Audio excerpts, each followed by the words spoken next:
ಜೈ ಶ್ರೀರಾಮ್. ನಾನು Ajith Boppanalli. Welcome to Ashwavega. ಈ ಮಣ್ತಿನ ಕೆಲಸ ಅಂತ ಹೇಳ್ತಾರಲ್ಲ, ಅದನ್ನು ಮಾಡುವಾಗ ನಾವು ಯಾರು, ಎಲ್ಲಿಂದ ಬಂದವರು, ನಮ್ಮ ಮೂಲ ಏನು, ಆಧಾರ ಏನು, ಇದ್ಯಾವುದು ಕೂಡ ನೆನಪೇ ಇರೋದಿಲ್ಲ. ಆದರೆ ಮಣ್ಣು ತಿಂದಿದ್ದು ಜಗತ್ತಿಗೆ ಗೊತ್ತಾದಾಗ ನೀನು ಮಣ್ತಿನ ಕೆಲಸ ಮಾಡಿದ್ದೀಯಾ, ನೀನು ಇಲ್ಲಿರೋದಕ್ಕೆ ನಾಲಾಯಕ್ಕು ಅಂದಾಗ ಮಾತ್ರ ಅಯ್ಯಯ್ಯೋ ನಾನು ಇಂಥವ್ರ ಮೇಲೆ ಇಂಥ ಟಾರ್ಗೆಟ್ ಮಾಡ್ತಿದ್ದೀರಲ್ಲ ಅಂತ ಹೇಳುವಂತಹ ಒಂದು ಪ್ರಮೇಯ ಬರಬಹುದು.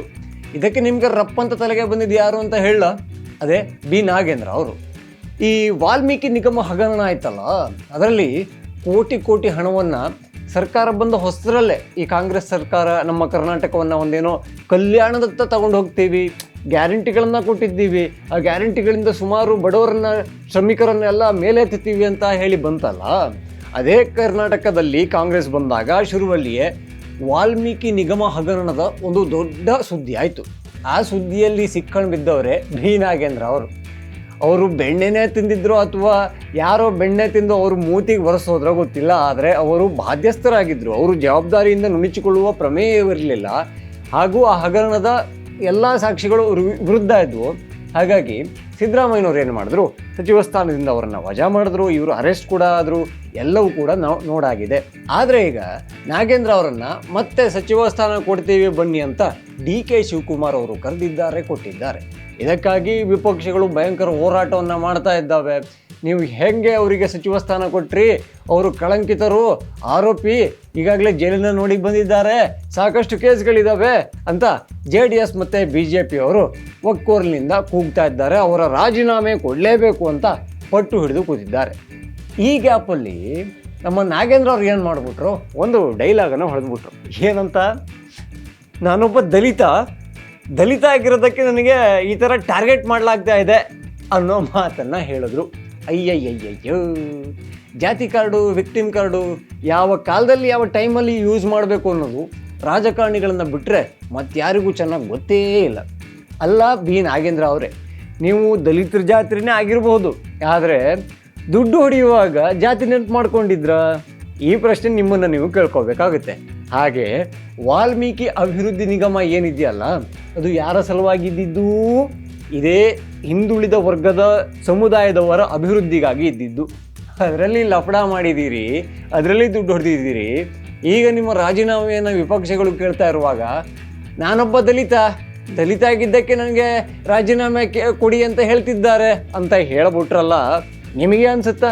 ನಿಮ್ಮ ಆತ್ಮಸಾಕ್ಷಿಗೆ ಅನಿಸುತ್ತಾ?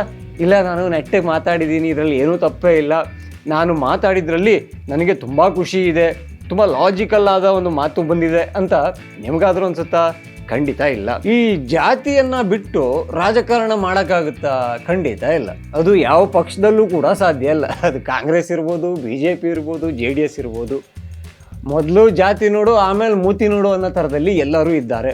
ಸೊ ಇದು ಸಾಕಷ್ಟು ವರ್ಷಗಳಿಂದ ನಾವು ನೋಡ್ಕೊಂಬರ್ತಾ ಇದ್ವಿ.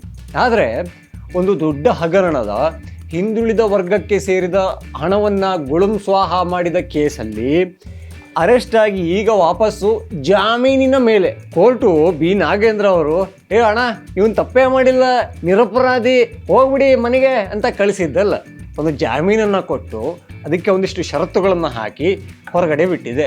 ಸೊ ಈಗ ಇಂಥವರಿಗೆ ಸಚಿವ ಸ್ಥಾನ ಹೆಂಗೆ ಕೊಟ್ರಿ ಅಂತ ವಿಪಕ್ಷಗಳು ಕೇಳೋದ್ರಲ್ಲಿ ಅರ್ಥ ಇದೆ, ಪ್ರತಿಭಟಿಸೋದ್ರಲ್ಲಿ ಒಂದು ಲಾಜಿಕ್ ಇದೆ. ಆದರೆ ಇವರು ಮಾತ್ರ ನಾನು ಜಾಮೀನಿನ ಮೇಲೆ ಇದ್ದೇನೆ ಅನ್ನೋದನ್ನೂ ಮರೆತು ನಾನೊಬ್ಬ ನಾನು ದಲಿತ ಆಗಿದ್ದಕ್ಕೆ ನನ್ನನ್ನು ಟಾರ್ಗೆಟ್ ಮಾಡಲಾಗ್ತಾ ಇದೆ ಅಂತ ಹೇಳ್ಬಿಟ್ರಲ್ಲ. ಅಲ್ಲ, ನಿಮಗೆ ಓಟ್ ಹಾಕಿರೋರಲ್ಲಿ ಬೇರೆ ಬೇರೆ ಸಮುದಾಯದವ್ರು ಯಾರೂ ಇಲ್ವಾ? ನಿಮಗೆ ಓಟ್ ಹಾಕಿ ಗೆಲ್ಲಿಸಿರೋರಲ್ಲಿ ಬೇರೆ ಬೇರೆ ಜಾತಿಯವ್ರು ಯಾರೂ ಇಲ್ವಾ? ಆವಾಗ ಜಾತಿ ಇಲ್ಲ, ಜಾತ್ಯತೀತರು. ಆದರೆ ಇಂಥ ತಪ್ಪು ಮಾಡಿದ್ದೀರ ನೀವು, ಅಲ್ಲಿ ಕೂರಕ್ಕೆ ನೀವು ನಾಲಾಯಕ್ಕು. ಹಾಗಾಗಿ ನೀವು ಆ ಜಾಗ ಬಿಟ್ಟು ಹೋಗಬೇಕು ಅಂತ ಯಾರಾದರೂ ಹೇಳಿದ್ರೆ ಜಾತಿ ಕಾರ್ಡ್ ಹಿಡ್ಕೊಂಡು ಬಂದುಬಿಟ್ರಲ್ಲ, ಮೆಚ್ಚಬೇಕು. ಅಲ್ಲ, ಇತ್ತೀಚಿನ ದಿನಗಳಲ್ಲಿ ಕಾಂಗ್ರೆಸ್ ಪಕ್ಷದಿಂದ ಎರಡನೇ ವ್ಯಕ್ತಿಯೊಬ್ಬರು ಜಾತಿ ಕಾರ್ಡನ್ನ ಹಿಡ್ಕೊಂಬಂದರು. ಮೊದಲನೇದಾಗಿ ಯಾರು ಅಂತ ಕೇಳಿದ್ರ, ಅದೇ ಚಿಕ್ಕಬಳ್ಳಾಪುರದ ಆಕಸ್ಮಿಕ ಶಾಸಕರಾಗಿರುವಂತಹ ನಮ್ಮ ಪ್ರದೀಪ್ ಈಶ್ವರಣ್ಣ ಇದ್ದಾರಲ್ಲ, ಅವರು ಒಂದಿಷ್ಟು ದಿನಗಳ ಕೆಳಗೆ ಭಯಂಕರ ಸುದ್ದಿಯಲ್ಲಿದ್ದರು.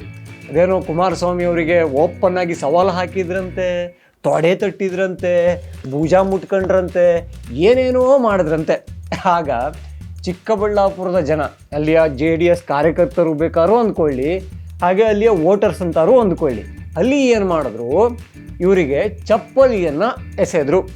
ಅದನ್ನು ನೋಡಿಬಿಟ್ಟು ಪ್ರದೀಪ್ ಈಶ್ವರ್ ಅವರು ಕಂಗಾಲೇಶ್ವರ ಆಗ್ಬಿಟ್ರಲ್ಲ. ಅದಾದಮೇಲೆ ಸಿದ್ದರಾಮಯ್ಯನವ್ರನ್ನ ಭೇಟಿ ಆಗ್ತಾರೆ. ಅಲ್ಲಿ ದಳ ದಳ ಅಂತ ಕಣ್ಣೀರು ಹಾಕಿದ್ರಂತೆ. ಇದನ್ನು ನಾನು ಹೇಳಿದ್ದಲ್ಲ, ಮಧು ಬಂಗಾರಪ್ಪನವ್ರು ಹೇಳಿದ್ದು. ಕಣ್ಣೀರು ಇಟ್ಕೊಂಡು ಹೇಳಿದ್ರಂತೆ, ನಾನೊಬ್ಬ ಹಿಂದುಳಿದ ವರ್ಗಕ್ಕೆ ಸೇರಿದವನು ಅಂತ ನನ್ನನ್ನು ಟಾರ್ಗೆಟ್ ಮಾಡಲಾಯಿತು ಅಂತ ಸಿದ್ದರಾಮಯ್ಯನವ್ರ ಹತ್ರ ಈ ಕಣ್ಣೀರನ್ನು ಹಾಕಿದ್ರಂತೆ. ಅದನ್ನು ಮೀಡಿಯಾದ ಮೈಕ್ ಎದುರುಗಡೆ ಕೂಡ ಹೇಳಿದ್ರು, ಒಬ್ಬ ಹಿಂದುಳಿದವನು ಶಾಸಕನಾಗಿದ್ದಾನೆ ಅಂತ ಸಹಿಸ್ಕೊಳ್ಳೋಕ್ಕಾಗ್ತಾ ಇಲ್ಲ ಅಲ್ವಾ ಅಂತ. ಅಲ್ಲ, ನೀವು ಮಾಜಿ ಮುಖ್ಯಮಂತ್ರಿಗಳಿಗೆ ಚಾಲೆಂಜ್ ಹಾಕುವಾಗ, ತೊಡೆ ತಟ್ಟುವಾಗ, ಭುಜವನ್ನು ಎಬ್ಬಿಸಿ ಮಾತಾಡುವಾಗ, ಮಗ ಅಂತ ಗಂಟಲನ್ನು ಹರ್ಕೊಳ್ಳುವಾಗ ನಿಮಗೆ ನಿಮ್ಮ ಜಾತಿ ನೆನಪಾಗಿರಲಿಲ್ಲ. ಆದರೆ ಜನ ಯಾವಾಗ ಚಪ್ಪಲಿಯನ್ನು ತೂರಿದ್ರೋ ಅವಾಗ ನಾನೊಬ್ಬ ಹಿಂದುಳಿದ ವರ್ಗಕ್ಕೆ ಸೇರಿದವನು ಅನ್ನೋ ಕಾರಣಕ್ಕೆ ಟಾರ್ಗೆಟ್ ಮಾಡ್ತಿದ್ದಾರೆ ಅಂತ ಹೇಳ್ಬಿಟ್ಟಿದ್ರಲ್ಲ. ಸೊ ಇಲ್ಲಿ ನಾಗೇಂದ್ರ ಅವರಿಗೂ ಹಾಗೂ ಪ್ರದೀಪ್ ಈಶ್ವರ್ ಅವರಿಗೂ ದೊಡ್ಡ ವ್ಯತ್ಯಾಸ ಏನಲ್ಲ. ಸಂಕಷ್ಟ ಬಂದಾಗ ಅವರಿಗೆ ಜಾತಿ ನೆನಪಾಗುತ್ತೆ. ಸೊ ಇಂಥ ಜಾತಿಯವ್ರು ಮಾತ್ರ ದುಡ್ಡು ಹೊಡಿಬೇಕು, ಇಂಥ ಜಾತಿಯವ್ರು ಮಾತ್ರ ದುಡ್ಡು ಹೊಡಿಬಾರ್ದು, ಈ ಥರದ್ದೇನಾದರೂ ಎಲ್ಲಾದರೂ ಇದೆಯಾ? ಅಂದರೆ ಈ ಸಂವಿಧಾನ ಅಂತ ಯಾವಾಗಲೂ ಹೇಳ್ತಾ ಇರ್ತೀರಲ್ಲ, ನಾವು ಓದದೇ ಇರುವ ಸಂವಿಧಾನದಲ್ಲಿ ಎಲ್ಲಾದರೂ ಇದೆಯಾ? ಈ ಪ್ರಶ್ನೆ ಕೂಡ ಕೇಳಬೇಕಾಗುತ್ತೆ. ಯಾಕೆಂದರೆ ಸಿಕ್ಕಾಕೊಂಡು ಬಿದ್ದಾಗ ಜಾತಿ, ಇಲ್ಲದೆ ಇದ್ದಾಗ ಬಾರಿಸಿ, ಈ ಥರದಲ್ಲಿ ನೀವು ಇದ್ಬಿಟ್ರೆ ಜನ ನಿಮ್ಮನ್ನು ಹೇಗೆ ನಂಬಬೇಕು? ಈ ಪ್ರಶ್ನೆಗೆ ಉತ್ತರ ಇದೆಯಾ? ಖಂಡಿತ ಇಲ್ಲ.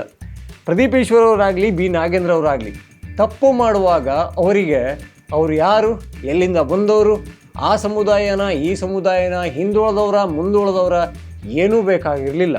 ಆದರೆ ಆ ತಪ್ಪಿಗೆ ಪ್ರಶ್ನೆ ಬಂದಾಗ ಒಬ್ರಿಗಂತೂ ಚಪ್ಪಲಿನೇ ಬಂತು ಬಿಡಿ. ಆಗ ನಾನು ಇಂಥ ಜಾತಿಯವನಾಗಿದ್ದಕ್ಕೆ ಟಾರ್ಗೆಟ್ ಮಾಡ್ತಿದ್ದಾರೆ ಅಂದ್ಬಿಟ್ರಲ್ಲ.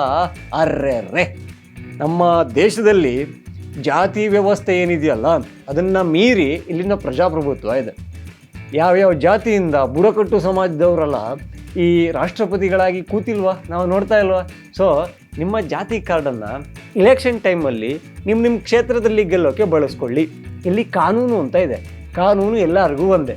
ನೀನು ಆ ಜಾತಿನ, ನೀನು ಈ ಜಾತಿನ, ನೀನು ಭಸ್ಮ ಹಾಕತ್ತೀಯ, ಗಂಧ ಹಾಕತ್ತೀಯ ಅಂತ ಯಾರೂ ಕೇಳಲ್ಲ ಸ್ವಾಮಿ. ತಪ್ಪಾಗಿದೆಯಾ, ಸರಿ ಇದೆಯಾ, ಇಷ್ಟನ್ನು ಕೇಳ್ತಾರೆ, ತನಿಖೆಯನ್ನು ಮಾಡ್ತಾರೆ. ಹಾಗೆ ನಿಮಗೆ ಸೂಕ್ತವಾದ ಜಾಗೆಯಲ್ಲಿ, ಅಂದರೆ ಮನೆಯಲ್ಲಾದರೆ ಮನೆಯಲ್ಲಿ, ತಪ್ಪು ಮಾಡಿದ್ರೆ ಜೈಲಲ್ಲಿ ಇಟ್ಟು ಕಳಿಸ್ತಾರೆ. ಅಲ್ಲಿ ಜಾತಿ ಮೂತಿ ನ್ಯಾಯಾಂಗದ ಎದುರುಗಡೆ ಯಾವುದೂ ಕೂಡ ಪರಾಕ್ ಬೀಳೋದಿಲ್ಲ. ಇದನ್ನು ನೀವು ಅರ್ಥ ಮಾಡ್ಕೋಬೇಕು. ಹಾಗೆ ನೀವೊಂದು ಪ್ರತಿಜ್ಞೆ ತಗೊಂಡಿರ್ತೀರಲ್ಲ, ನನ್ನ ಕ್ಷೇತ್ರದ ಅಭಿವೃದ್ಧಿ, ನನ್ನ ರಾಜ್ಯದ ಅಭಿವೃದ್ಧಿ, ದೇಶದ ಸಮಗ್ರತೆ, ಹಾಗೆ ಎಲ್ಲರನ್ನೂ ಸಮಾನವಾಗಿ ನೋಡ್ತೇನೆ ಅಂತ ದೇವರ ಹೆಸರಲ್ಲೋ ಯಾರ್ದೋ ಹೆಸರಲ್ಲೊಂದು ಪ್ರತಿಜ್ಞೆನ ತಗೊಂಡಿರ್ತೀರಲ್ಲ, ಆ ಪ್ರತಿಜ್ಞೆಗೆ ತಕ್ಕೋ ಹಾಗೆ ನೀವು ಬದುಕಿದಲ್ಲಿ ಜನ ಒಂದಿಷ್ಟು ಜಾಸ್ತಿ ನಿಮ್ಮ ಮೇಲೆ ನಂಬಿಕೆ ಇಡ್ತಾರೇನೋ. ಅದು ಜಾಸ್ತಿ ನಂಬಿಕೆ ಇಟ್ಟರೆ ಏನಾಗುತ್ತೆ, ಮುಂದಿನ ಇಲೆಕ್ಷನ್ನಲ್ಲಿ ನಿಮಗೆ ಟಿಕೆಟ್ ಕೊಟ್ಟರೆ ನಿಮ್ಮ ಪಕ್ಷದಿಂದ ಸ್ವಲ್ಪ ಕಮ್ಮಿ ಪ್ರಚಾರ ಮಾಡಿದ್ರು ಸಾಕಾಗುತ್ತೆ ನೀವು ಗೆದ್ದು ಬರೋಕ್ಕೆ. ಆದರೆ ದುಡ್ಡು ಹೊಡೆದು ಯಾವ ನಿಗಮ ಹಿಂದುಳಿದ ವರ್ಗಕ್ಕೆ ಅಂತ ಮೀಸಲಿಟ್ಟಿತ್ತೋ ಆ ಹಣವನ್ನು ಮಜಾ ಮಾಡಿ ಈಗ ನಾನು ಇಂಥ ಜಾತಿಯವನಾಗಿದ್ದಕ್ಕೆ ನನಗೆ ರಾಜೀನಾಮೆ ಕೇಳ್ತಿದ್ದಾರೆ ಅಂತ ಹೇಳಿಬಿಟ್ರೆ ಜನ ನಂಬುತ್ತಾರೆ ಅಂತ ಅಂದ್ಕೊಂಡಿದ್ದೀರಾ? ಏನಪ್ಪ, ಅಲ್ಲ, ಟಿಕೆಟ್ ಸಿಗೋದು ದೊಡ್ಡ ವಿಷಯ ಅಲ್ಲ, ಪಕ್ಷ ಕೊಡಬಹುದು, ಕೊಟ್ಟಿದ್ದನ್ನು ಜನ ಸ್ವೀಕಾರ ಮಾಡ್ತಾರಾ? ಈ ಬಗ್ಗೆ ನೀವು ಒಂದಲ್ಲ, ಎರಡಲ್ಲ, 3 ಸಲ ಬಿಟ್ಟು 100 ಸಲ ಬೇಕಾದರೂ ಆಲೋಚನೆ ಮಾಡ್ಕೋಬೋದು. ಇನ್ನೂ ಯಾರೆಲ್ಲ ಅಶ್ವೇಗ ಚಾನಲನ್ನು ಸಬ್ಸ್ಕ್ರೈಬ್ ಆಗಿಲ್ವೋ ಈ ಕೂಡಲೇ ಆಗಿ, ಹಾಗೆ ಎಲ್ಲ ವಿಡಿಯೋಗಳಿಗಾಗಿ ಬೆಲ್ ಐಕಾನ್ ಅನ್ನು ಒತ್ತಿ. ಜೈ ಶ್ರೀರಾಮ್.